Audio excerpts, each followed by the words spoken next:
নমস্কাৰ বন্ধু বান্ধৱীসকল, all tips Assamese চেনেলটোলৈ স্বাগতম জনাইছোঁ। বন্ধু বান্ধৱীসকল, দুৰ্গা পূজাৰ পিছতেই মা লক্ষ্মীৰ পূজা কৰা হয়।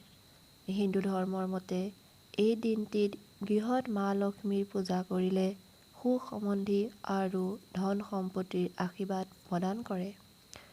এই দিনটোত মা লক্ষ্মীৰ আৰাধনাৰে মুখাৰিত হয় সমস্ত হিন্দু ধৰ্মৰ ঘৰত। এই লক্ষ্মী পূজাত এনে কিছুমান কাম কৰা উচিত নহয়। এই পূজাৰ দিনটিত মাত্ৰ এই 5টা ভুল কেতিয়াও নকৰিব। কৰিলে হয়তো দৰিদ্ৰতা জীৱনলৈ আহিব পাৰে। আহক ভিডিঅ'টো আৰম্ভ কৰোঁ।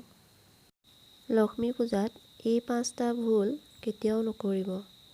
1 নম্বৰতে, লক্ষ্মী পূজাত কাঁহৰ ঘণ্টা বজোৱা একেবাৰে উচিত নহয়। এনে কৰিলে মা লক্ষ্মী অসন্তুষ্ট হয়, কিয়নো উচ্চ শব্দ মা লক্ষ্মীয়ে পচন্দ নকৰে। 2 নম্বৰতে, লক্ষ্মী পূজাত তুলসী পাত কেতিয়াও ব্যৱহাৰ নকৰিব। কিন্তু এই কথা মনত ৰাখিব, মা লক্ষ্মীৰ পূজাৰ শেষত দুপাহ ফুল, তুলসী পাত বিষ্ণু ভগৱানৰ চৰণত অৰ্পণ কৰিব। 3 নম্বৰতে, লোহাৰৰ বাচনেৰে কেতিয়াও মা লক্ষ্মীৰ পূজা নকৰিব বা ব্যৱহাৰ নকৰিব, কাৰণ লোহাৰৰ বাচনে অলক্ষীৰ পূজা কৰা হয়। এনে কৰিলে মা লক্ষ্মী অসন্তুষ্ট হয়। 4 নম্বৰতে, লক্ষ্মী পূজাৰ সময়ত ধূপ আৰু চাকি কেতিয়াও বাওঁফালে নাৰাখিব।